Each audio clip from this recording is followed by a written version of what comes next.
Hello there, listeners of the BioLife Network podcast. Keir Starmer is still Prime Minister for now. I'm Julian in Bristol. I'm Chris in Hull. I'm Stella in Manchester. Well, it's that time of year again, listeners. We are talking once again about the elections that no one cares about. It's time for the local elections. So, I guess the big question is, are there any local elections going on where you guys are? Yes, there are for me across Greater Manchester. There's a lot of elections, and I'm quite shocked actually because I checked my mum and dad's constituency, which is like a proper little village type that Lib Dems always win. And they've got a Green candidate, which I didn't think they'd have. I just put that off as they wouldn't have one, but they do. And it's set to be interesting. Yeah, looks like I'm the odd one out here because my Metro Mayor and my council got decided sequentially year of the election and last year. So, from what I can tell, there is a massive debate going on about who's going to be the big winners because it looks like it's either going to be a big day for reform or it's going to be a big day for the Greens. Mm. But should we start with who's probably going to be the big losers? I mean, it's first of all, I think worth giving some background to what's going to happen in England on the 7th of May. Because we've got in England 136 local authorities that are going to have councillors elected. And most of these, I think, were last contested in 2022, which I don't know about you guys, feels like a lifetime ago. But yeah, so there's a substantial amount of local authorities that are going to see elections. It's not across England though, as Jules has already said. So there are quite a lot of places who aren't going to see councillors elected this time. But I think it's worth saying just before we get into maybe what we think is going to happen and what we feel about the campaigns and things so far, that there's quite a few of these places which weren't meant to have their elections if the government had had their way. Um, because there were, I don't have the exact number, but there were quite a few areas where the government had initially postponed the elections to happen in a few weeks' time because of reorganisation, local government reorganisation, and that prompted a massive amount of upset and backlash. Lots of people think that it was because the government were concerned, the Labour government were concerned they would lose councils. The cynics amongst us, we will leave them to make up their own minds on why that path is being taken, but that's not happening anymore. So I mean, some places are going to see themselves going back to the polls in about 2 years, I think. That's if the reorganisation happens in the time frame the government says it will. And as Jules said at the beginning of the podcast, Keir Starmer is still Prime Minister for now. So that might not even happen. That's where we're at now. I don't know about you guys, but I wanted to talk a bit about London because that's where I'm from. But I think the results there are going to be absolutely mental. Yeah, I was looking at polling, which obviously polling can be shaky at the best of times, but there was a lot of, when they have the stripes on each constituency, there's a lot of free stripe constituencies. And I'm like, three parties, it's split between three. Oh, God, I need some clarity in my life. That's a really, really good point because with local authorities, it's if you don't have a party in overall control, you will have sort of clobbered together coalitions of different parties to try and sort of get things through their respective councils. And there is a possibility in London that there will be quite a few which go to what's called an overall control. And I think that this is one of the things about local elections that really frustrates me because we know the turnout for local elections is never great. On the face of it, the issues that local authorities deal with and handle are the things that we deal with mostly in our day-to-day lives. Bin collections, road maintenance, community safety. There's a whole host of things that we rely on day to day and we don't even think about. We just go, they're there, they happen, they exist. And all of a sudden when they're not, you realise and you go, oh, that's because of the council. So it's always sort of baffled me why local elections don't have a higher turnout. It's because the local councils deal with all the boring stuff. As you say, who cares about bin collections? Whereas every 4 years, we've tricked ourselves into thinking that we elect prime ministers. So, prime ministers are meant to represent us on the global stage, which right now is pretty much the only good thing Keir Starmer's got going for him. That his representation of the UK has been pretty good on the world stage. Yeah, people don't care about the small things. They just assume that it'll happen. The libraries just open themselves and they're employed out of the goodness of their hearts. I would say, like doing local news, I've noticed that like a lot of local people feel very passionately about things that maybe from the outside look boring, like bin collections or fly tipping. That's a massive thing in Stockport at the moment. People are very passionate. But a lot of people don't really know, like in Manchester, because we have the Greater Manchester Combined Authority and then the like different constituencies. A lot of people don't know who is responsible for what and don't really understand how local government works. Well, yeah, well that's why fly tipping's such a problem because fly tipping sites always happen on often the boundaries but that intersect between three councils, and they all go, "Oh no, it's their problem. No, it's your problem. No, it's your problem." Or not even the boundaries between councils. Like it could be the boundary between like the railway or a canal.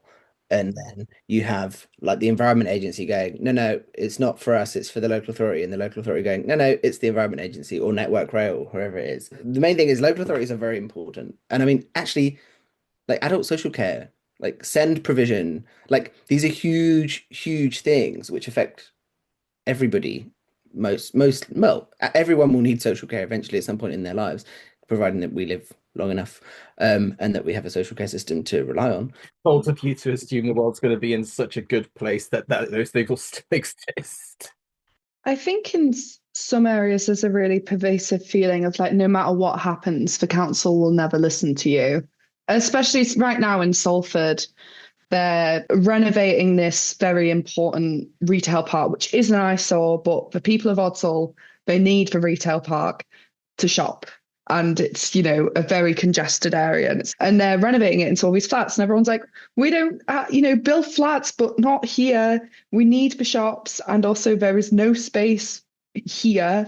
And there's been a massive campaign. Pretty much everyone in Odsal is up in arms about it. And they've just been completely ignored by the council. You'll look through council documents and like every recommendation of the planning permission thing will be not recommended, not recommended, not recommended. And at the end they go approved. And it's like, well, no wonder people don't vote in local elections because the council is just an alien thing to them that doesn't listen a lot of the time, or in some areas across Manchester, at least anecdotally.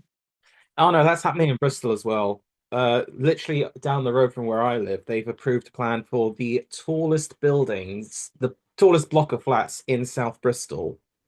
Oh, I've seen that. Yeah. Yeah, and I'm all for it. Bristol's a very popular place that people want to live in. So the only thing that you can really do is build a block of towers. But because there's a whole bunch of people going, oh, but it will ruin the view. And yeah, it'll block the view from a certain perspective. But at the end of the day, we need these homes. It's now gotten to a point where the council, even if they wanted to not approve the plan, legally they can't. They have to approve the plan. I think in part that's because local authorities have and well regions anyway they have housing targets from the government, and I'm as someone who deals it especially through work with London councils, housing is a huge issue, and in London there's not been anywhere near enough house building. And you were talking about people being opposed to that tower block, right, in Bristol, but in Enfield where I live at the moment, it's been selected as an area for one of the new towns. Oh, like it's made like that short list, and that's obviously years and years and years away from being a reality. But people are so angry, and I'm like, build the town. Like, do it, please. Like this, they need, like, they're proposing like 20,000 homes within sort of a few miles of where I grew up. And it's like, yes, that's what we need, stuff like that. Because the current social housing program in the borough where I live is not delivering like this. The project's building new housing. They're not delivering the levels of housing we need in this on the scale or affordability levels that are needed. Um, but people are very angry at the council, even though like it was a government decision. We were talking about local elections and not why, right? That's the thing we were meant to be doing. I was gonna talk a bit about London and what I think is gonna happen with the local councils there, because it looks like it might be one of the worst outcomes for the Labour Party in about 40 odd years, maybe more. That is going to be to the benefit of, unsurprisingly, the Greens, it seems, mostly. Labour at the moment, as of 2022, when the last local elections were held there in London, they took 21 of the 32 councils. That's a clear stronghold for them. There was some polling today that was released that showed they would lose 6 of those. This is only where like the polling has projected a change in overall control of the council. So they're set to lose 6, which in itself would be like the worst result for over 40 years. But there are a substantial amount of councils, apart from those 6, which are too close to like determine at the moment, even with polling. And in 15 areas where Labour is predicted to be the largest party, but it's not certain, the Green Party would be in second place in 12 of those. And out of those 12, 6 is too close to determine. So it could be more than 6, and it may well be more than 6, let's be honest. If with the way that there's been stuff covered about Mandelson in the last few days and the handling of that shenanigan, it could get worse. But yeah, I mean, the councils that the polling specifically was like, yes, these are going to change to green, were Hackney, Lambeth, Lewisham, and Waltham Forest. Anyone who lives in London might not necessarily be surprised by those, especially Hackney, because there's quite a lot of young people living there, like middle class, uni graduated, basically core Labour voters who have switched away. There's a lot of them in Hackney and Lambeth actually too. The interesting thing is, Hackney hasn't been run by any party other than the Labour Party since the 70s. So for that to change would be huge. The same with Lewisham. It's been controlled by Labour since the 70s. That's projected to go to the Greens. These councils they don't swing from one party to another. They've been solidly Labour for so long. These areas represent a core of Labour's vote, and they're projected to be lost. And those might not be the only ones. I mean, what you might not be happy to hear is that Reform is set to potentially gain 3 councils in London. Unsurprisingly, those are areas like Barking and Dagenham, Bromley, but the councils they're set to gain aren't really surprising. Like they're sort of they're the bordering London local authorities. There's a lot of angst about ULEZ and things like that. So that's not entirely surprising that Reform are set to do well there. Those are also the areas that sort of voted quite heavily for Brexit in 2016. Unsurprisingly, that is a correlation. One thing that I think the results in London would sort of bring about is potentially the accelerated downfall of the Prime Minister. That's not me saying that London is the be all and end all of everything. I mean, if the polls are anything to go by, Chris, you're right. It's not just going to be London. It's going to be all the elections. Like Labour are set to not be wiped out, but the results are going to be Johnsonites. Look, I'm not going to be like a political analyst. I don't fully know the reasons why everyone's turned away from Labour. I suspect it's a mixture of things, but I honestly think that it is because they have not been that much of a change, really. Like they've come and they've said we're going to be completely different. We're going to change everything. It might take a while, but we're going to change everything. I do think there is an element of things aren't happening quickly enough, but on a lot of issues, they haven't been good enough. I'm sorry, they just haven't. No, you're right. And um, we've talked about this, we've talked about what we think in sort of certain budgets and King's speeches that have happened since the election um, have been good, and there have been things that have come through that have been good. And I don't even necessarily think it's purely related to how people feel like in their pockets and in their day-to-day lives.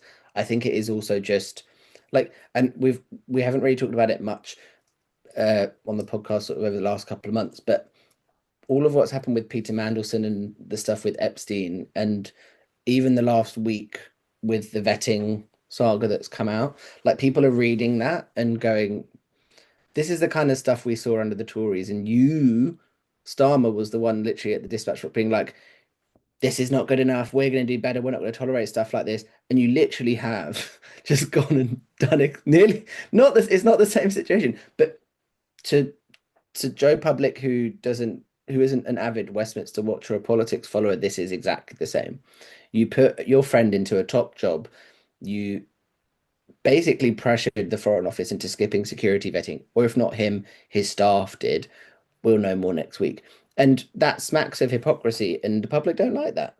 So yeah, I'm pretty sure it's to do with change, and people not feeling that, but also just the general way that he's behaved in office and the sort of scandals that have come out over the last couple of months. I don't think that's helped remotely. And, you know, there are lots of hardworking local councillors in London in the Labour Party who do great jobs. Um, especially around housing. In South London, there are loads of like I've met loads of amazing councillors who, and in North London actually where I live, there are lots of good councillors who mean well and care about the communities they represent, but they've been let down big time by the central party machine and the way the Prime Minister has handled basically the last 2 years. Um, and what that's going to mean for people in areas like where I grew up and across London, you might see a sea change in councillors, fine. And that's democracy. But you will have lots of councillors get elected who are brand new. They don't know how local authorities work. And, you look at the councils like Warwickshire, where you have that like 18-year-old being the council leader. And this is not me arguing for incumbency because I think that's really bloody dangerous. Um, because you have a lot of incumbents who are totally incompetent. But there are really good councillors who know what they're doing, who are on the ground dealing with the issues in their communities, who are going to be washed aside by either a blue or a green wave because of the incompetence of central government and the way that the Labour Party is run in Westminster. And that's a shame for me. That's democracy. Maybe people giving their local councillors a kicking because of what the Prime Minister's doing is fair. Maybe that's a discuss question. A lot of people who do vote in local elections aren't really voting for a candidate, they're voting for the party. It's kind of like a political signal. So I guess in a way it's not fair, but also that's kind of the game you're in and you signed up. And also, I think one thing that will save a few councillors is on the other end of that, you do have in tighter knit communities people who vote against their party interests because they know the person and they're like, I trust them to run the council well or be part of the council in a good way. My answer is mixed. I'm going to go with no. You're right. It is not fair. However, that's democracy for you. Like, I honestly think that people voting in local elections, while there are a lot of people who do vote with like the local interests at heart and do genuinely believe like, oh, this party seems like they have the best ideas for, how to run the buses or what is the best way to get my bins collected and all that kind of stuff. There is also a significant amount of people who vote because they really don't like the central government and they all see it as, a protest vote almost. For a lot of local elections, let's face it, the big headline liners are going to be the current prime minister's party loses X many seats. And that has happened more or less in every local election since I started paying attention in 2012. I distinctly remember David Cameron and a lot of Conservative councillors getting unelected. And that's just the job. A politician, despite what we might think, has some of the worst job security in the world. Because even if you are part of like Sheffield North that has been Labour since the 1850s or whatever, there is always going to be something in the back of your mind that goes, yeah, but maybe this year I'll finally be elected. So you're right, it's not fair, but that's comes with the job. I do think that like the way that this local elect and like you're right, like when local elections held mid-term are often a kicking for the governing party. But what I think, especially in London, I think it'll be the case. Nationally, I think it'll be a bit less diverse. But I think London will definitely see more of a patchwork. And I think nationally, you probably are going to have way more that are in overall control. There'll be a massive sort of split between what party what parties are elected into a local authority. Like Reform are standing in councils they haven't stood in before, and you also have the Tories still running people. Um, that if you're adding more parties to the mix, you're essentially like lowering the percentage of what a party will need to come first in that council, which will inevitably lead to many being with no majority. That could genuinely cause a bit of chaos for people. Like, it's important that, and I don't think lots of people realize that either. That's what I think really will be the interesting takeaway is exactly what kind of patchwork we'll end up with afterwards, especially in London anyway, for me. So, and again, not to put any emphasis on polls, because again, I could say this poll says this, and another person will go, well, look, here's this poll that agrees with my opinion, therefore it's the correct one. But according to the latest poll, uh, this is from More in Common, which I don't know what their track record is, but it's the only one that I could really find that says this is what we predicted to happen. Unsurprisingly, Labour are going to be the biggest losers in this. So there are 2,196 seats that are currently held by Labour councillors that are up for grabs. They are predicting only 458 of those will stick around or be elected afterwards, with the big winners being Reform and the Green Party. Now, I I'm not gonna lie, not to do what I just did earlier. I think more or less that's gonna happen. But what I think that will result in is more councils being run by the Green Party, and there will be like a vocal minority of reform in a lot of councils. So it's kind of like pick your poison. Will do you take in like how many councils the party runs or how many councillors they have? For parties like the Greens and Reform, where they're basically coming into these, the Greens have obviously been on the field for years in lots of these places, but they've never been really seen as serious contenders. Reform are brand new, so they're starting from basically zero in a lot of these councils. If they do well, that's a massive success for them. Like they're going to do very well. That will be success. That is the definition of success for them. Like regardless of whether we like to see that or not, and I know we all don't want to see that, but it's likely to happen, they will come away from that being that's a very successful night. Equally, the Greens, any gains for the Greens are great, and their gains have been really impressive over the last couple of years. Like in by-elections in Westminster and in previous local elections, we've seen them gain councils that never have before. Um, if we see that this time, which we will, I would say that's a measure of success for them as well. But I also think for the Greens, especially if they knock Labour off of the top spot and accounts into no overall control, forcing the Labour Party to work with them to pass things, that's a measure of success for them too. Like that could happen in a neighbouring council to where I live called Haringey. People are saying that that might go into no overall control, and that's been Labour for ages, like forever and ever and ever. The Greens would see that as a massive success. So I think for the Greens, it's potentially the amount of councillors that they get in rather than councils they take. That if you're talking numbers game, if that makes sense. We've been focusing on London too much, and the one criticism I have of most places is that everyone focuses on London too much. There is like another place that having big elections on, and that's Manchester. which I believe is Stella's area of expertise. How screwed are Labour in Manchester? Not like as screwed as maybe you'd think. I think because Mancunians have an allegiance to Andy Burnham, King of the North. So I was looking at a map and I was actually quite surprised. I think one constituency, Upper Blackley, which I don't know much about Upper Blackley, and that will is predicted to go to Reform. Levenshulme is probably going to go Green because you've had a previous by-election in the last few months, and with the Greens winning that, and everyone's feeling quite happy about Hannah Spencer, from what I can tell.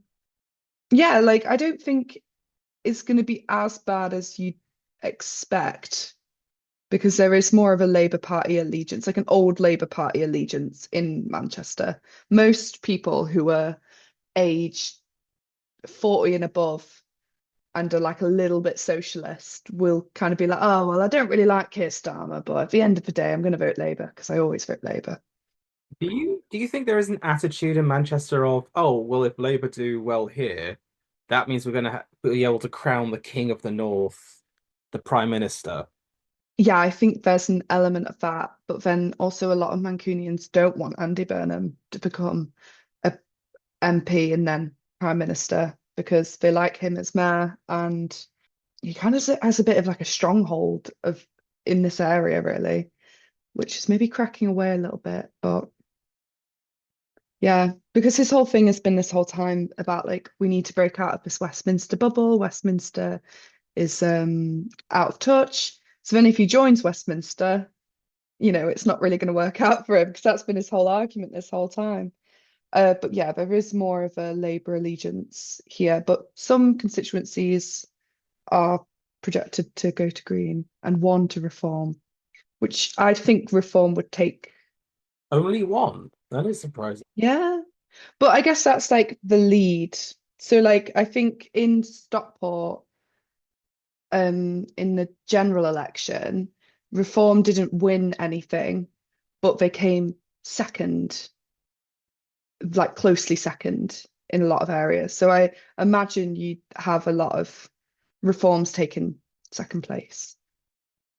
But yeah, there is a bit of a divide. I think Mancunians are still a bit iffy about the Green Party because they still associate them with middle class Southerners who just love trees. So No, but I think like on that specific point, I think what we've seen from the Greens local election campaign has actually been more than that. I think Zach Palansky and whoever's behind his comms have done a really good job at sort of saying we're not just about hugging trees and we're not all just Southerners. Like even during the Gorton and Denton by-election, like he bigged up that he was from that area. And he isn't like from London, just from London. Well, the lady who would eventually win won me over almost instantly, because she said, I'm paraphrasing her, but it was to the effect of, I know every road, I know every pub, I know every lamppost because my dog has pissed on all of them. But that's the kind of people you need. Like that's people who I think you need representing an area and even like at local council level. So, you know, that's what I wonder. Like, who are these candidates for reform? Who are these candidates for the Greens standing often for the first time in some of these places? Like, are they like with local councils, they're very rarely parachuted in people from, you know, we saw in the 2024 general election, they're not parachuted candidates in. Like, I wonder if they are all genuinely local people who live in those areas and know it like the back of their hand. I guess the only question after this is what happens? Like, Keir Starmer's on the ropes right now. That we can't really deny. And either one of two things is going to happen. He somehow survives, like he survived last time, or he resigns. I have a feeling it's going to be resignation. I just don't know when it's going to happen. It's either going to be like just before because of all the Manson stuff, or the local elections is going to be the straw that broke the camel's back. to your point about when do you think he's go? When do you think he's gonna go? I think it's a matter of when, not if. I don't think it will be before the local elections, and neither do I think it will be immediately afterwards, because there's not. But I thought that before, but the way well, we'll have to see with how stuff goes with the Mandelson sort of saga over the next few days, because Morgan McSweeney's set to testify in front of the Foreign Affairs Select Committee on Tuesday, which could be sort of quite big. Um, but I don't think it will be before sort of July, June. I could be wrong, but I don't think there's enough of a concerted, organized effort to get rid of him, and nobody knows who to replace him with. That's going to be the big stick. That's the currently the big sticking point. Who are you going to get to replace him? So the current question is, out of the current lots, who is it going to be, and why is it going to be Wes Streeting? I don't see Angela Rayner being prime minister, even though I would love her being prime minister. I don't see her as that because mainly because the media are going to like absolutely hound her out of office the same way they hounded her out of office the last time over something that numerous people afterwards have been found guilty of. Like if we're talking about time frames, and I think we all universally agree it's going to happen. Um, I think what potentially could accelerate it is the results of these local elections, because you have so many seats that have been historically safe, so many seats where you have cabinet members in post. Like for Sunderland, like Bridget Phillipson, for example. Sunderland has been Labour since like 1974, which is when I believe the council was created, so been Labour forever. And then now that's being projected as going to reform. You will have cabinet members in similar positions like that across the country who suddenly shit themselves. Because if the reality hasn't smacked them in the face by now, it will do when their local councils change, and they realize that they're watching their majorities disappear in front of their own eyes. And I think that's going to be a massive catalyst. If there is a cabinet walkout, which is probably what it will take, it'll be after the local elections and potentially. But then it's complicated because then the King's speech is more or less straight after. So it's hard to like it's really hard to remove a prime minister at that point. Um, I would say if Parliament wasn't being paroled for a King's speech, it would happen immediately after the locals. I've been saying since the first time the Mandelson story dropped, oh, he's gonna last until July, until he gets like 2 years and then will be asked to leave. I don't know if he's gonna make it to July. July, 4th of July at the latest. Well done. You made it to 2 years. Now bugger off. I think what he might do what he might end up doing is sort of turning around and saying, "Look, I'm going to resign on this date after I've done X, Y, and Z." Because then at that point, it just gives people a chance to know that he's going and look forward. I think even he knows himself that he needs to be gone, because this Mandelson stuff isn't going to stop. Like the humble address documents will be keep being released, and every tranche of those, like the Epstein files, they were drip, drip, drip, drip, drip. It's going to be the same with the Mandelson sort of appointment files. Be this drip, drip, drip, and it will never stop. It will just be a distraction, and I'm quite as someone who's voted Labour and campaigned for Labour since I was sort of 15 years old, it does frustrate me that you have a prime minister in post right now who literally is just sort of refusing to acknowledge the reality of the situation, that he is a distraction. This is bigger than him. Like, this is a Labour government. It's not a Starmer government. So according to the latest poor man's betting markets, current favourites are Angela Rayner, number one favourite, Wes Streeting, Ed Miliband, which I wouldn't mind if I'm going to be honest with you, and then Andy Burnham. So final answer, both of you. Who do you think is going to be the new PM? I really wish you could see the looks of absolute dread that just appeared on both these guys' faces for a minute, listeners. Yvette Cooper. I tell you why, because I don't think Wes has the backing right now, and Angela doesn't either because the tax investigation is not done. I think what will happen is you'll end up having some caretaker, and I think that'll be a vet. I hate to say it, West Streeton. It's not going to be Angela Rayner. I'd love it, but it's not. I hate to say it too, but it is going to be West Street. It all depends on what happens with this Mandelson stuff. If it gets worse, because it could get worse. Yeah, yeah. It could get to a point, and it's already at a point where it's dominated headlines for like 4 days straight, you know, more than that. If it doesn't go away, or if there's no sort of conclusion to it very soon, it's just going to keep popping up. And like I said, people are going to realize it's a distraction from what Labour will actually want to do in government with their time in government if that lasts any longer than the next election. And I think the Prime Minister has to realise that, like I said earlier, the project's bigger than him. The Labour Party's purpose is to deliver and make people's lives better and improve the lives of working people, people who are struggling, like removing the two-child benefit cap, even though that was like drawing blood from a stone and getting them to do it. You know, things like that. That's what a Labour government is elected to do. The project's bigger than him. And he's not been in the Labour Party really long enough to know what that means. He's not been around as much as long as MPs like Diane Abbott have, and John McDonnell and other MPs who've been in the Labour Party for decades. Well, she's not. I don't think she's independent still. But my point, the point stands. You know, there are MPs in Parliament who are still in the Labour Party who've been in for far longer than Keir Starmer, and they understand the value of what a Labour government can bring, and it is so much bigger than just one man. He has made the mistake of making it about himself, and every attempt he makes to claw and hold on just makes it less likely that Labour will ever get into power in the near future again. Let's face it, the three elections we're going to be talking about will kind of decide the fate of Keir Starmer, which is a very nice segue onto the final segment of this.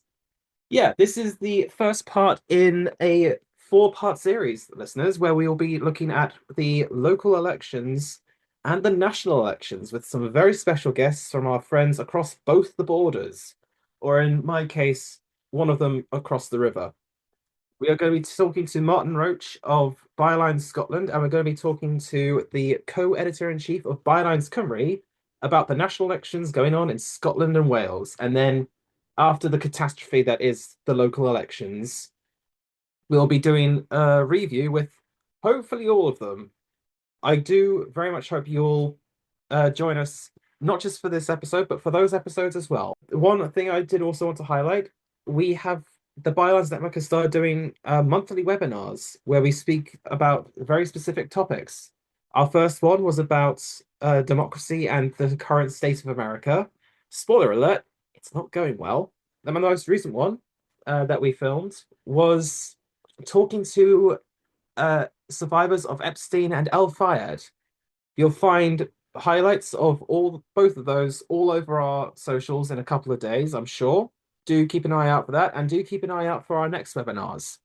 Other than that, listeners, we've been talking about the local elections in England. They're fine, no matter what anyone tells you. I've been Julian in Bristol. I've been Chris in Hull. And I've been Stella in Manchester.